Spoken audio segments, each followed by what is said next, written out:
So you're feeling better, right? This question can be frustrating, as adjusting to narcolepsy is not always a linear process and can be overwhelming at times. In this episode, we break down the narcolepsy journey into the medical experience, social experience, and internal experience. Each aspect is important, and we hope you walk away with new ideas and resources to make living with narcolepsy a little bit more manageable over time. Welcome to Project Sleep's podcast.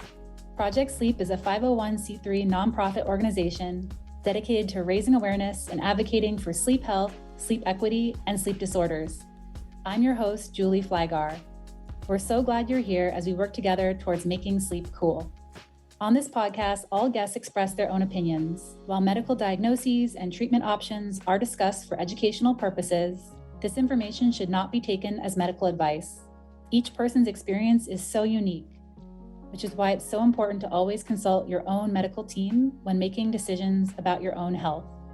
If you haven't done so yet, please hit the subscribe button so you never miss a Project Sleep podcast episode. And if you enjoy this podcast, please leave us a rating or review wherever you listen so that we can reach more listeners and raise more awareness. The Narcolepsy Nerd Alert series invites listeners to dive deeper into specific topics relevant to living with narcolepsy. For more on this topic, please check out our corresponding toolkit, available for free on our website to download, print, and share. The link to the toolkit and other Narcolepsy Nerd Alert topics is in the show notes, or you can go to project-sleep.com. We are so excited to have you with us today for the Narcolepsy Nerd Alert. Today, we will be talking about Narcolepsy Roadmap. And I'm Julie Flygar. I'm the president and CEO of Project Sleep here in Los Angeles, California. So just to get started, when you are newly diagnosed or adjusting to narcolepsy, that someone might ask you, you're feeling better now, right? Like, you found your diagnosis, you got treatment, so you're better. And, I think for me at first, that question was really overwhelming and really brought up a lot of kind of anger, and not at the people asking, because I know their intentions were in a good place, but I didn't know how to answer because I didn't get better right away. To imagine living with a chronic condition as sort of a linear process where you can just take treatment and you're better. It's not so much of a linear process. It can be pretty overwhelming. And I'd probably suggest that narcolepsy doesn't get better. We get better at coping with narcolepsy. And so being part of this discussion today is, I hope, one of those things that helps us get better as we all try to find new resources and tools for living with narcolepsy. We talked about a theme of a roadmap. And as I was thinking about that concept, as we were putting together the materials, it is kind of a funny thing because a road somewhat suggests that it is a linear process, that you're on one road and that there's the right time and the right moment for everything. And I think what we will talk about today is that maybe that's not even the best analogy. It can't quite be one specific linear experience. There's a lot going on. So in thinking about what we could provide to people at diagnosis, this is how we thought about it. First of all, we believe there's a really important starting point for any journey. We truly believe that education, basic education about the symptoms of narcolepsy, the treatments that are available, and some of the different coping mechanisms that people use, some of that basic education is really important. Almost, I'd say every month, I end up speaking to someone that isn't quite sure they understand what cataplexy is or hypnagogic hallucinations and sleep paralysis. The definitions can be a little bit confusing. And so we do think that a starting point should always be basic education. I really love this quote, which brings up some of the different aspects of living with narcolepsy or a chronic condition. Living with a chronic condition is an ongoing process of inner negotiation between social and medical needs, shifting between illness on the foreground and wellness on the foreground. And I really love this because it talks about social, medical, and sort of our own inner negotiation. Because we are big nerds over here at Project Sleep, we thought to break down some of what we're going to talk about today into 3 areas. So we're going to talk about the medical experience, things about managing symptoms, accessing healthcare, doctors and treatments, the social experience, managing your relationships, basically that everyone plays roles in your own life. Beyond being a person with narcolepsy, many of you are mothers or fathers or daughters or sons or, aunts, uncles, your students. You have professional aspects of your life, ambitions, dreams, goals, and, your husband, wife. There's a lot that ends up being a social experience, and how narcolepsy ends up being integrated into that. How do you communicate about it? How do you disclose about narcolepsy? So we're going to talk a little bit about the social experience and then also the internal experience. So these are things that are happening inside your head. Not that doesn't make them important. They are extremely important, and I think they're underrated. I almost wanted to shift the way that we approach this and go from internal to medical, because I think that often social and internal experience isn't as recognized. But for internal, it's feelings, intrinsic characteristics, your own self-perception of yourself, and what narcolepsy might mean for that self-perception when something new comes into your identity, stress management, and acceptance of the condition. So those are some of the things that are in that area.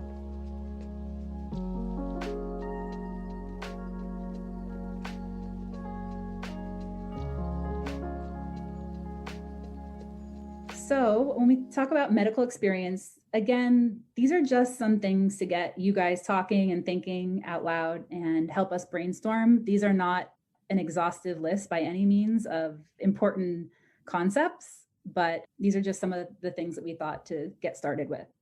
For medical experience, expertise really matters, and not all sleep specialists have the same expertise in narcolepsy or idiopathic hypersomnia.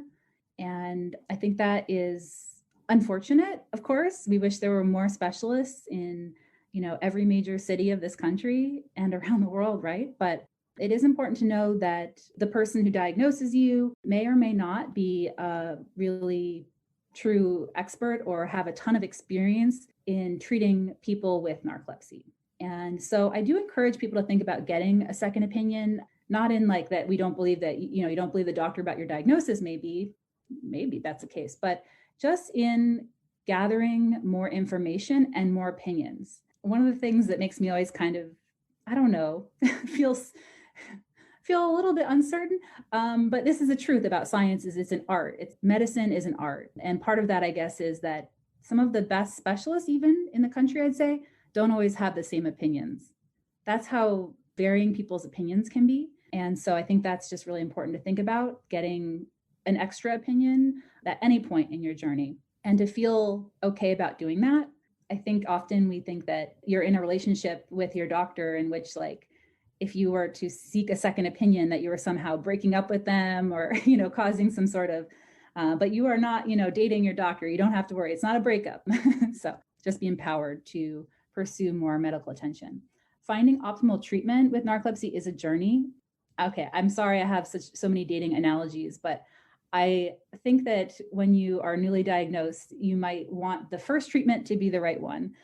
Somewhat similarly to online dating, which is something I've been dealing with. And of course, the first guy that you meet through online dating, you just really want to be the one, right? Or, the first person you meet, of course you want it to be the right fit, right? Like, you start this new treatment and that's the one that you hope is it. And that's just not always the case. And I think it's really good to know what else is out there, and to never think about a treatment as going to be something that is for the rest of your life, that you can try new things and see how they impact you for better or worse, and then look about how you might negotiate other things in your life to make a certain treatment a part of it or not over the long term. Incorporating napping, lifestyle changes, and social support. I think that is just really underrated, how much other, aspects of coping can be helpful beyond traditional medications. So these are really important for a lot of different people in different ways. The last concept here we want to talk about is cure culture, which is the idea that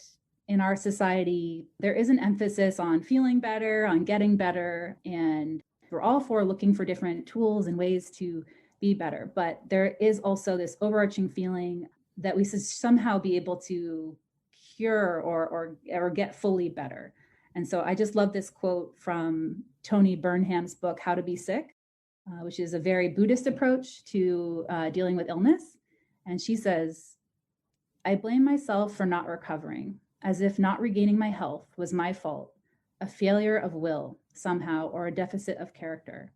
And I just think that is really an important part where there is so much emphasis on doing everything you can to be better, that sometimes that ends up making us feel like we're not doing enough.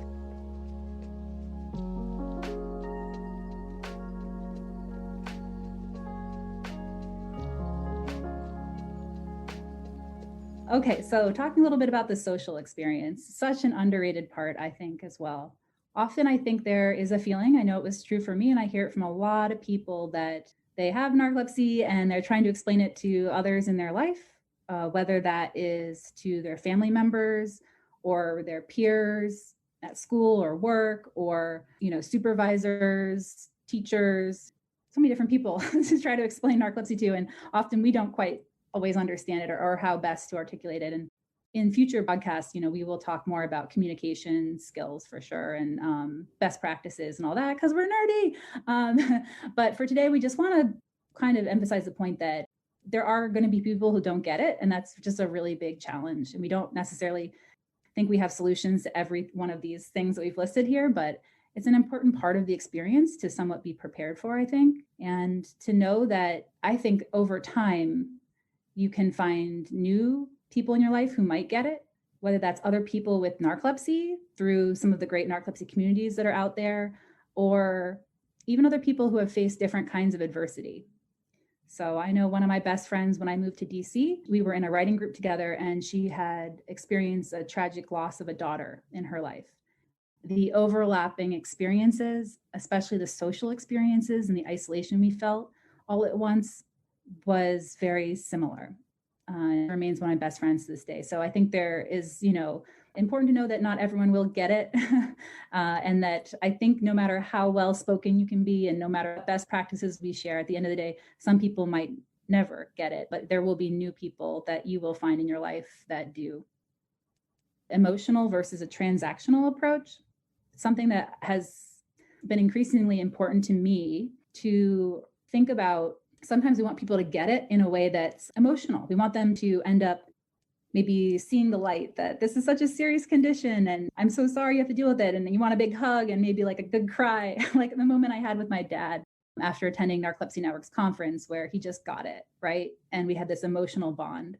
But I do think there's also something to be said for having with certain people, like in employment or in school situations, having a more transactional approach. And what I mean is that having an HR person who's never heard of narcolepsy before or doesn't really know what it is, and I need to get an accommodation from them, that I'm not looking for that HR person to get it in the same way that I wanted my dad to get it, but I just need to give them the information necessary in order to get what I need, to be very goal-oriented and very transactional about how I approach interacting with that HR director or if it's a school administrator about accommodations. And that's really hard for me. I know that when I had HR experiences, sometimes I would walk away from the most basic meeting with the HR person, like checking out the different rooms where we could put a bench so I could nap. No matter what, I walked and I would walk back to my desk and I would often cry because I felt exposed. I felt vulnerable in that moment. And so the emotion is always there, but just thinking about some of those is that I wasn't trying to get the HR person to get it in the same way that maybe I want like my own family and friends to, but just kind of going with transactional, get what we need here and move on. So limited energy expenditure or the spoon theory, I think this is a really wonderful concept that can really help to articulate some of the experience of living with narcolepsy that isn't limited to the basic symptoms. So often when I've been in relationships or even with my family, there's a thought like when you're trying to plan what to do and, make plans together, you might think something like going to a comedy concert or comedy club at night. You might not be worried that you're going to have a, episode of excessive sleepiness or an episode of cataplexy at the comedy club. Maybe you're actually just don't quite have enough energy to do that on top of, going to a different thing the next night and all this. So I think it's just important to think that beyond the basic symptoms and your experience with those, it's also okay to know that living with a chronic condition can mean, and again, this if this doesn't resonate with your experience, that's fine. But for some people, that might mean that there's limited energy expenditure, or the spoon theory is a concept developed by a woman with a chronic condition. And if you're not familiar with that already, please look that up. So for me, with some friends and family, I could say, they might ask if I want to do something. I could just say, oh, I don't have the spoons today, which is just a really helpful way for me to say that I didn't have enough energy for all the things, which our culture very much, wants us to think that we should be doing all the things all the time. So creating boundaries and knocking them down, I think, are really important for your social relationships. When I lived in Washington, D.C., I set a boundary that I would only drive 45 minutes. Could I drive longer than 45 minutes? Probably. Certain times a day, certain medication, depending on what I've eaten, all that, right? But by creating that boundary of 45 minutes, as that I could just tell my friends that, it just made it more clear that if it was longer than that we would have to figure out who else was going to drive. And that just helped create a lot of peace for me and not having to worry about all the details of something like a longer drive. And so, since then, when I talk about creating boundaries, it's also good to know that you can knock those boundaries down when it makes sense for you. And so I gained more confidence in my ability to know when I need to pull over. And so living in Los Angeles, where you can't get very far in 45 minutes either, I was able to change what those boundaries are, but I think they can just be helpful sometimes to present publicly to other people. So that's just one idea. And building a strong no muscle, I think a lot of people talk about this, is that we have to prioritize our time very carefully. And that can be very challenging for a lot of people that are caring and want to do lots of different things. And we have interests and hobbies and people that we want to see. So saying no to things is hard, but I think can be important. So the thing that I like to explain about this is that we don't always need to explain our no. So if you have to write a friend and say, I can't make it tonight, I actually believe that you can just leave it at that and you don't have to always over explain why. Because I do feel that sometimes it depends on the situation, right? But if I'm going to explain that further and say it's because I might have cataplexy, or I've had a really rough day, I can't quite make it because I don't, this or that, then I think I'm looking for social support back from that person. And if that's the appropriate relationship, that's okay. But for certain people and certain things, especially in more professional environments, I try not to explain my no. You can just say, I can't make it. Thank you for thinking of me. Because the reason I say that is because sometimes if I've over-explained or I've gone into the reasoning, I'm looking for a response. I'm looking for a thoughtful response. And if I don't get that, that can be really disappointing. So anyway, that's just another concept there. And just one more quote. I love this quote, and it kind of bridges between the two different topics we have, is social and internal experience. But I can't find who actually said this online, but it's always stuck with me. I have this weird relationship with my chronic illness where I spend 75% of my time trying to pretend it doesn't exist, and the other 25% trying to explain that it does exist to a bunch of people who don't believe me. So just kind of your internal experience of possibly trying to pretend this isn't happening, but then the other percentage of your time, like, this is real to other people. When I do hear from loved ones of people with narcolepsy and they're looking to learn more, they want more resources, it just gives me so much hope, because I think that interest is more valuable than anything they could actually learn from any resources. It's that drive to learn more, that desire to support your loved one. Like, that is so meaningful. Thank you to all the supporters that are, trying to get more educated and more involved and help your loved one. That's just amazing. We love you guys.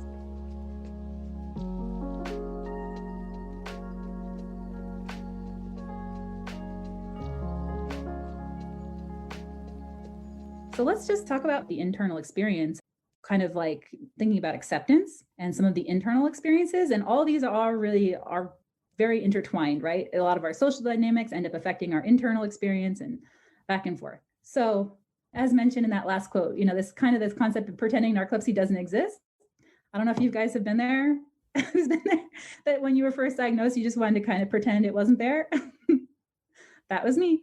I think that I thought that if I somehow put narcolepsy in a corner or brushed it under the rug, I mean, I was going to take my treatments, but I wasn't going to let it be any other bigger part of my life.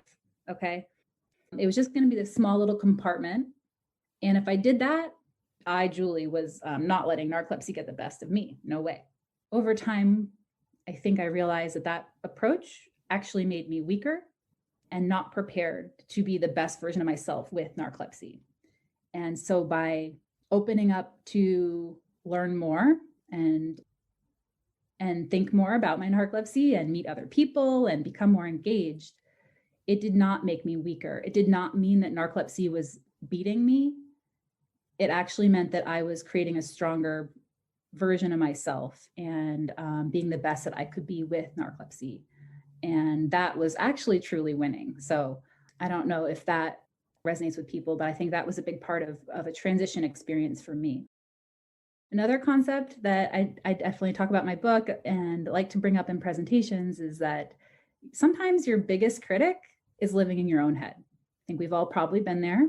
And I know for me, before I had narcolepsy, sort of like negative self-talk was a form of motivation. I motivated myself through negative self-talk. I say, gosh, you're not doing well enough. You got to get out there and go for that run, and that was okay. It worked well enough until I had narcolepsy, and I found that beating myself up in my own head, scolding myself for every misstep, it no longer worked because I felt that I didn't have support from other people the way I wanted. And then if my biggest critic was my own head, it was just kicking me when I was down, is how I felt. And so I just want to bring that up and think about how you speak to yourself, if as much as you can. I know people talk about meditation or mindfulness. I really like the concept of mindfulness. And there's some really neat stuff. I'm forgetting the name of it. We will definitely put this in the toolkit about learning to recognize your own critic in your head and talk back to it. So it's a really cool theory that has been really important for me in my life in general. So then the space between health and sickness, I think that there's a lot of inner negotiation of thinking, especially with narcolepsy, that I think in our society, there's a concept that we're either healthy or we're feeling sick. The idea of a sick day at work means that you're so incapacitated that you just can't make it at all, right? And I find living with narcolepsy is living in the gray between those two things, health and sickness. And it's not always so clear whether I needed to take a sick day from work. The symptoms would come and go. Some days I might feel terrible in the morning and then end up having more energy in the afternoon and the evening. Other days, maybe I started great and then ended up with a lot of symptoms later in the day. So it just wasn't always that predictable and didn't feel that it fit into concepts of I'm healthy today, I'm feeling great, got it all together, or I'm completely sick, I'm in bed, I can't move, right? And so I don't know if that concept resonates with you guys, but I think for me, I ended up feeling that to give myself grace or to give myself the benefit of the doubt, sometimes taking sick days, even though I wasn't sure if I was fully sick enough to do so. I love that concept of like a mental health day too, for similar reasons, is not necessarily that I'm in bed and have a fever and can't move, but that it's good to take rest days sometimes. I also feel a lot of the internal experience for people, especially newly diagnosed, is getting caught up in future thoughts and trying to center people in what they can do now and not in fears of the future. There is a concept that true suffering is in our fears of future experiences as opposed to things that are actually happening now. And I think that when you're newly diagnosed, you might think, oh my gosh, I can't get my symptoms under control with the treatment. The first drug didn't work and I'm not cured. And now I won't be able to go to the grad school program I want, or I won't be able to drive in 4 years, or, I'm not gonna be able to take on that career role. Those kind of thoughts, I think I try to suggest that you need to see where things go, because there's just so much progress that can happen over time. And especially as you try new treatments and different approaches and find what works best for you, that optimal approach, which is never perfect, but try not to make decisions about your future. And as much as you can, try to let that future stuff happen when it happens and stick in the now and what you can control now. And I think that's sort of one of the loveliest things that I've seen recently is the universal law of impermanence. It's a Buddhist concept called anicca. I don't know if I'm saying that correctly, but that everything is changing or evolving. And that's for better or worse. And I think what gives me hope is that my experience with narcolepsy really has evolved so much over time. And so those first, I'd say 2 years for me, narcolepsy took up a big portion of my headspace. All right, one more roadmap analogy. I'm sorry, but I thought of this yesterday. I feel like when I was first living with narcolepsy, it was like I was listening to Google Maps or road maps. You have a navigation system on in your car, and you're trying to have a conversation at the same time. So you're trying to talk to the person next to you, and the navigation's turn right in 1,000 feet, turn right. And you're like, oh, so distracting, go away. That is how I felt. Like I felt like you're trying to go through your life with narcolepsy and continue forward. And then all at once it's like, turn left, turn right. And it was so overwhelming at first. Narcolepsy took up so much headspace. It was so distracting that it was hard to feel like, how was I going to manage this over the long term? I found that over time, it took up less headspace, that some of those things became much more routine, right? Narcolepsy didn't get better. I got better, but things became more routine and it just didn't consume as much of my time as it did the first few years. And so we quieted that navigation system a little bit for me. And that's really been part of what I like to share with people when they're newly diagnosed, that I know it's overwhelming right now and it might be for a while longer, but it might not be exactly like this, how it is right now for you over time. Just have a little nice quote about this from one of my favorite podcasts. We're going to share some resources and stuff at the end, but here's just a quote I love.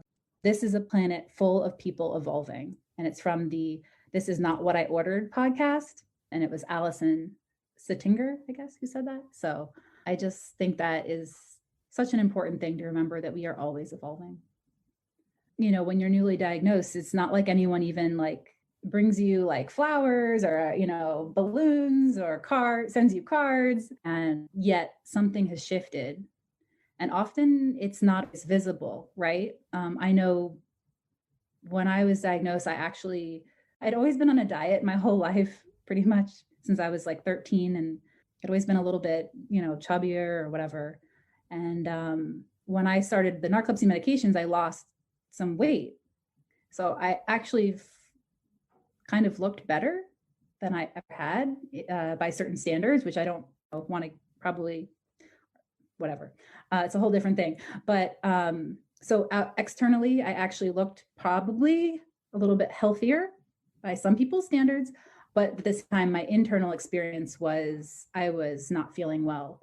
And I was trying to figure out what narcolepsy meant to me and all of that experience. So just creating more spaces and places to be able to talk about those things and those experiences, I think, are important.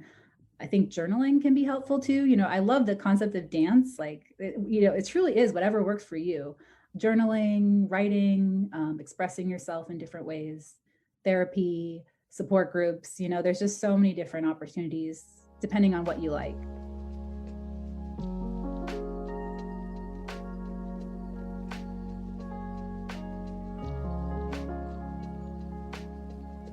I just want to go through a few more resources. I think it's really important to know there are patient organizations out there. Project Sleep is one of them. So you're connected with us, but there are others that are doing fantastic work in this space as well. And so in the United States, some of the major leading organizations are the Hypersomnia Foundation.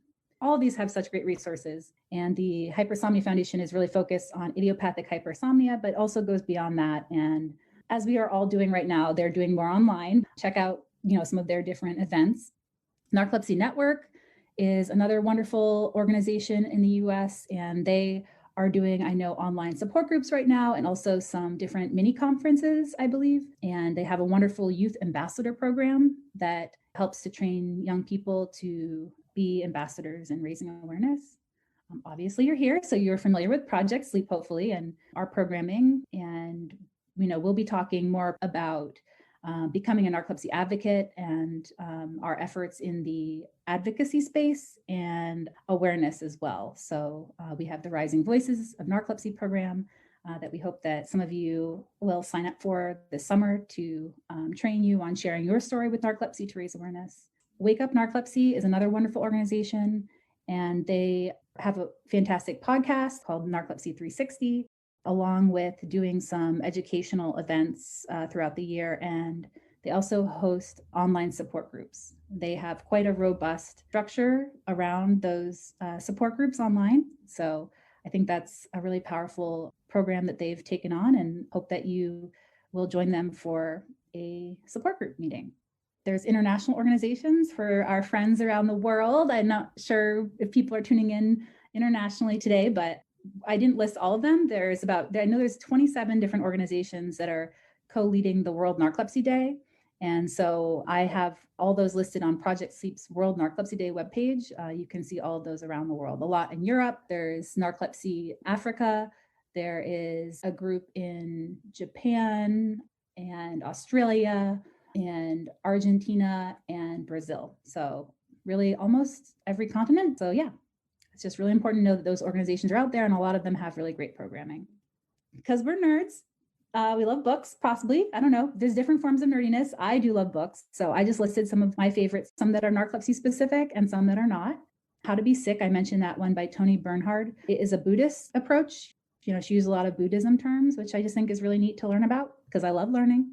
Sleepyhead by Henry Nichols is a fantastic book about his experience with narcolepsy, but also about the science of narcolepsy. He is a wonderful writer. He is a science writer by profession, and Sleepyhead is his book about sleep and narcolepsy and the science and his experience. So check that out. Surviving and Thriving with an Invisible Chronic Illness by Alana Jacqueline. I think that Alana is just a witty writer and has a great perspective, and I absolutely love her book that she's published.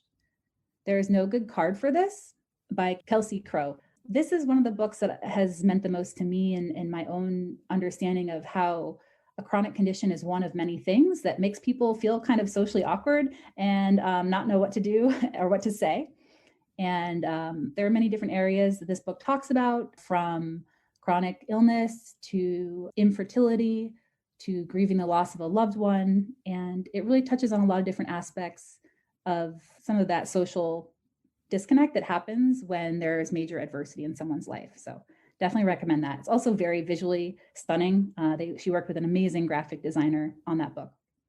Waking Matilda is Claire Criff's amazing memoir from her experience as a mother living with a daughter diagnosed with narcolepsy at a very young age.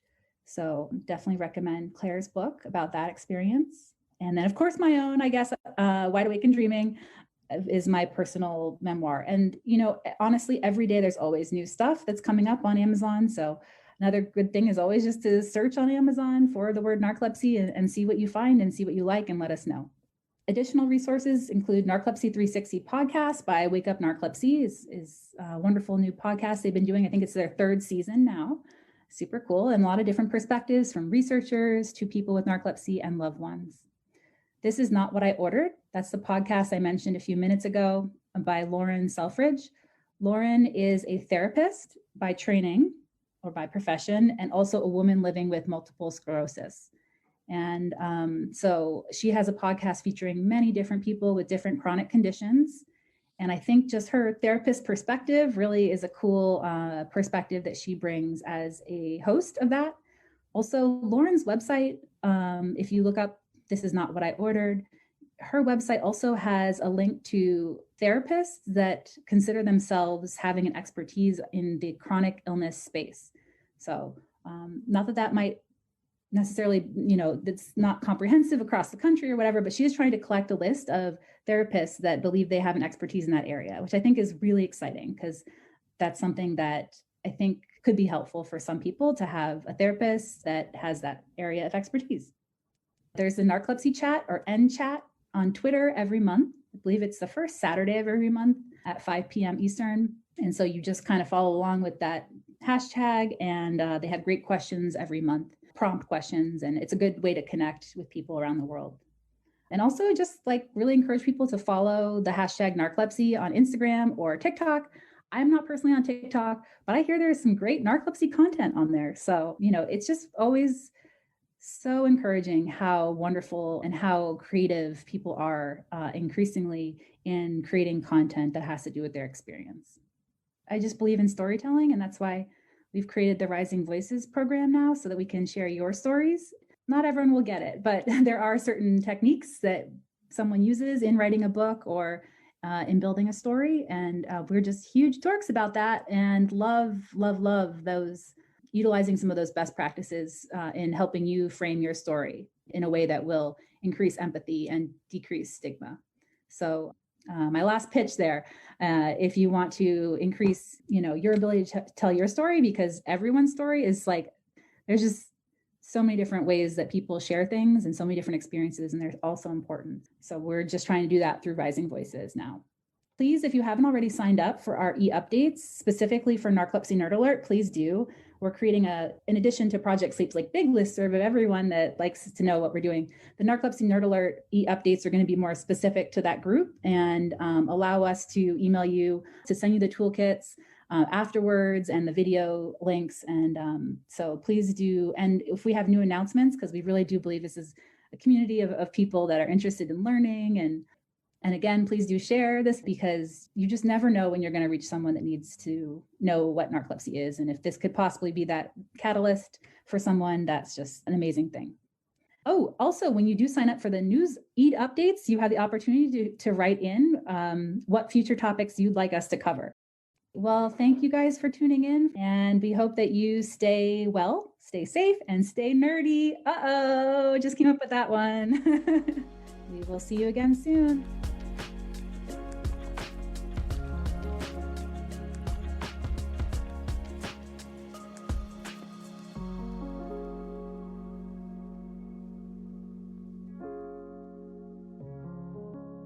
The Project Sleep podcast is produced by Carver Sound Productions. For more information on podcast production services, visit carversoundproductions.com.